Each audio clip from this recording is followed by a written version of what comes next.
noite. É um grande prazer estar com vocês nesse casa tão querida, nesse momento que para nós é muito além de simples palavras. Cada oportunidade que aquele que começa a amar tem de estar junto com outros que também já começam a amar, tem um efeito multiplicador, energeticamente falando, que talvez na Terra ninguém encarnado faz real ideia.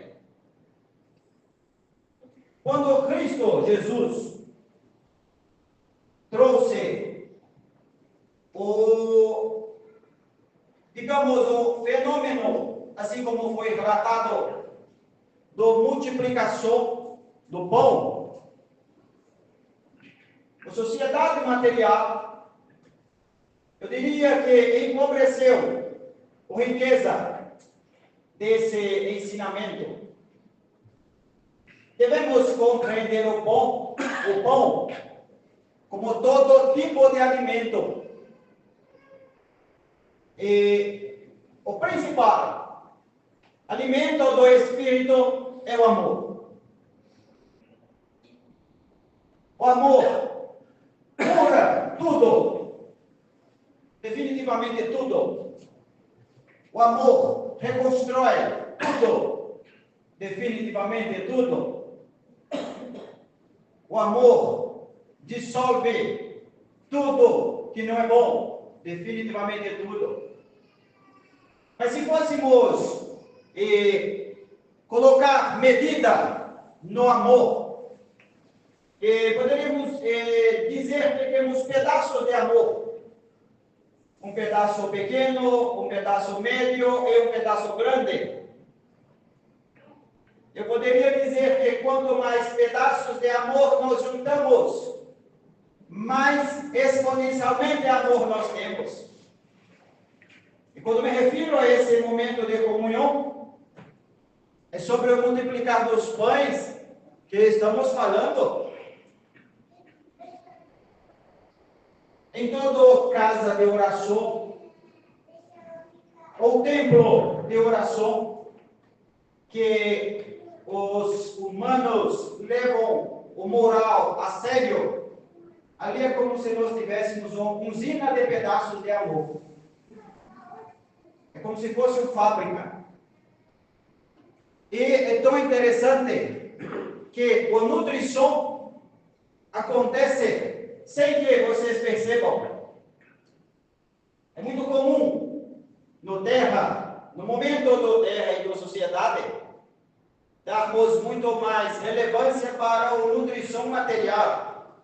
Afinal de contas, saco vazio não para em pé, cai. Precisa de beber água, precisa de comer nutriente. Mas será que o espírito vazio cai também? Pode dizer que não, porque o espírito é etéreo, ele flutua. E ok. Mas se pensarmos no queda moral, podemos assumir que aquele espírito que está desnutrido do ponto de vista do bom espiritual, ele cai, ele tomba. E quanto mais fraco ele estiver nesse sentido, mais preso ao chão no qual caiu, ele fica. Compreende a comparação? E se fôssemos fazer um exercício de avaliação e ver quantos que estão desnutridos do alma, nossa conclusão nos deixaria muito surpreso, porque por trás de corpos relativamente bem nutridos, nós temos almas famintas, almas que não param de pé, almas que não têm um pouco de força para se levantar. E sabe o que é muito interessante? Diferente do visão material, essa desnutrição não é por falta de alimento. Porque assim como eu disse, esse alimento está ao alcance de todos nós.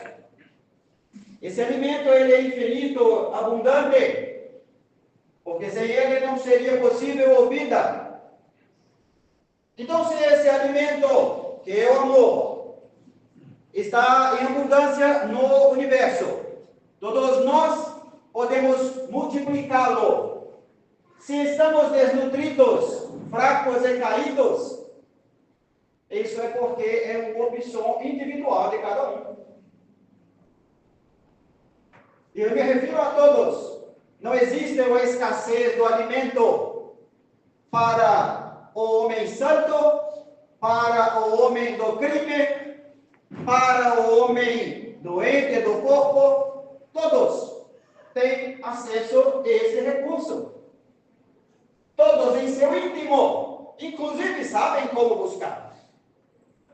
Mas mesmo aqueles que sabem, e que por algum tempo possam ficar tão fracos, tão desnutridos no alma, que acabam ficando com memória deficiente, podem também ser lembrados.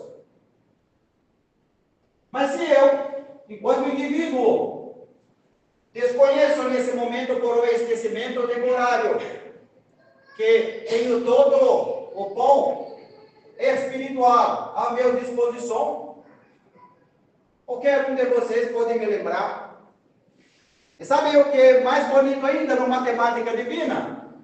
Que quando um lembra o outro, aquele que lembrou multiplica o seu. E quando ele divide, ele multiplica. E isso torna-se um ciclo virtuoso imparável. Porque nada para o amor. E isso não é sobre vermos a vida numa ótica de um romance belo e poético. Isso é fato concreto, matemática, física, lógica. É inegável, é tangível. Ou seja, queridos irmãos e irmãs, estarmos num lugar que não é um lugar de felicidade, é apenas uma questão de escolha. Alguém discorda que é uma questão de escolha? É uma escolha que não é difícil. Não? Quem aqui gosta de estar na infelicidade? Levante a mão.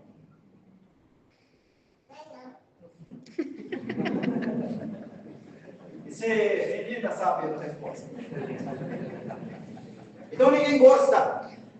Também penso que ninguém, mesmo que não em sã consciência plena, mas ninguém gosta de se machucar. O martírio é uma ilusão dos espíritos ignorantes para liberar energia deletéria para que se satisfaçam. É como o prazer de curto prazo. Ninguém gosta de se auto-machucar. Então, se nós temos a consciência de que o lugar na infelicidade é ruim, e se somos geneticamente programados pelo nosso DNA de herança divina para não nos machucarmos, porque estamos ainda não felizes. Essa é uma questão que, mesmo vida sendo interpretada como infinita ou como ciclos encarnatórios, essa é uma questão existencial de maior importância. Porque quando tomamos consciência da nossa responsabilidade sobre nosso futuro, lembrando que o futuro é daqui a um segundo, nesse segundo estou construindo o do presente, eu me autorresponsabilizo. Se me autorresponsabilizo, eu recupero do meu consciência aquilo que Deus me prometeu, que Jesus reforçou, quando disse que nenhum de nós está só, e que nada nos faltará se estivermos com Ele, enquanto amor, enquanto Evangelho. E aí, tudo muda, porque nós invertemos a lógica, nós começamos efetivamente, assim como Jesus nos recomendou, a construir nossa casa no rocha, e não mais na areia.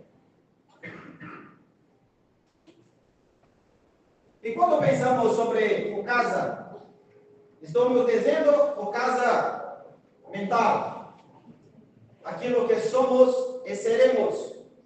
Eu penso que é válido reforçar que quando qualquer um de vocês desencarnar, sabe quem vocês serão?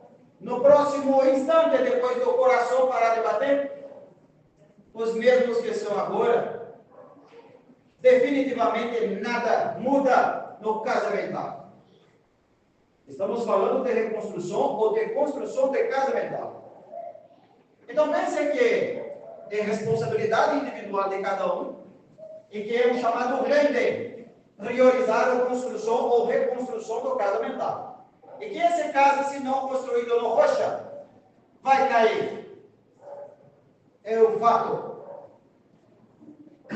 Dado esse questão, o convite para a reflexão é: qual casa cada um de vocês nesse momento está construindo? Se amanhã, enquanto dias de calendário terreno, qualquer um de vocês fosse chamado a retornar 100% ao plano material, ao plano espiritual. Me refiro a 100% porque aqui também é o plano espiritual. Onde morariam? Teriam como se proteger da chuva, do sol escaldante? Teriam onde dormir? Teriam onde receber amigo? Teriam onde descansar? Meditar? Isso só é possível quando você tem uma boa casa.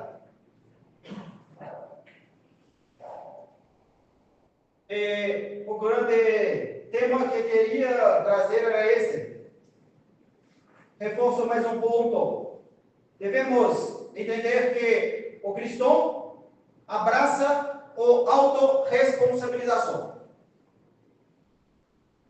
Eu, enquanto espírito, indivíduo único, não posso delegar a construção da minha casa a outro. Não posso, mesmo que me sinta apto, interferir na construção da casa do outro. Se eu, por algum momento, atribuir a outro a responsabilidade pelo fato do meu casa não estar de boa qualidade, isso é errado, é falso. Se outro atribuir a mim com responsabilidade por ele também estar sem casa de qualidade, é falso. Se eu disser que eu não tenho material suficiente para fazer o meu casa, é falso. Porque falei que é possível fabricar o cimento no casa do rocha, que é o amor, o bom, espiritual. E com base nisso, reflitam sobre a responsabilidade. Ninguém nos deixa impaciente. Ninguém nos irrita. Ninguém nos entristece. Ninguém nos causa nenhum incômodo.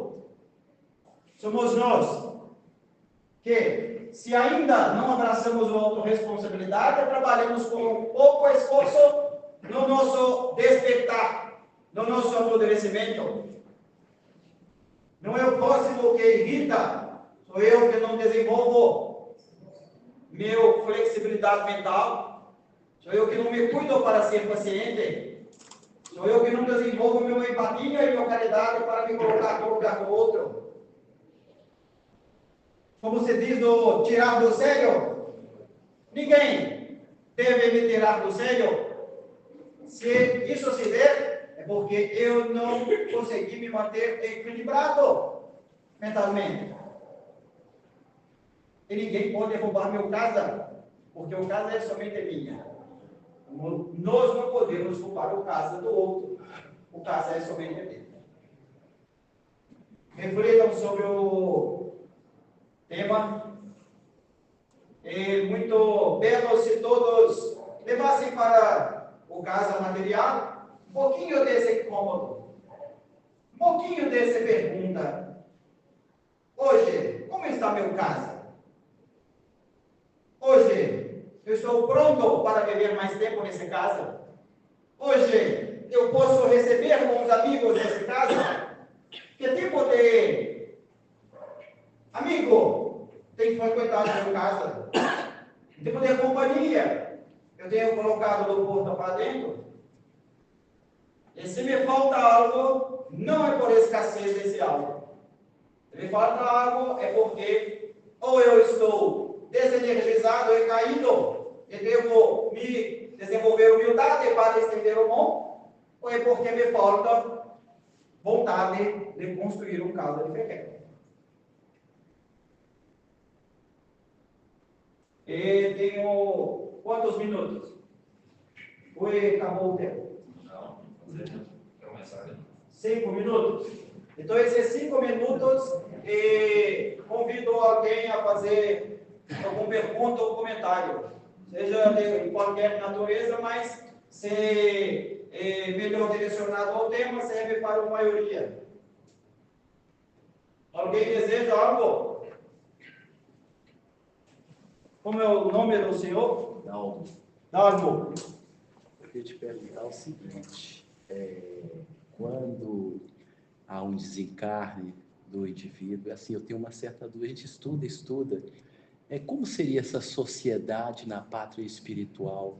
A gente acredita, né, pelos estudos, mas eu, assim, fico curioso de uma coisa mais sólida com relação ao destino que cada espírito toma, porque a gente imagina assim, uma bagunça, né, pela desordem mental dos espíritos. Como que isso ocorre na pátria espiritual?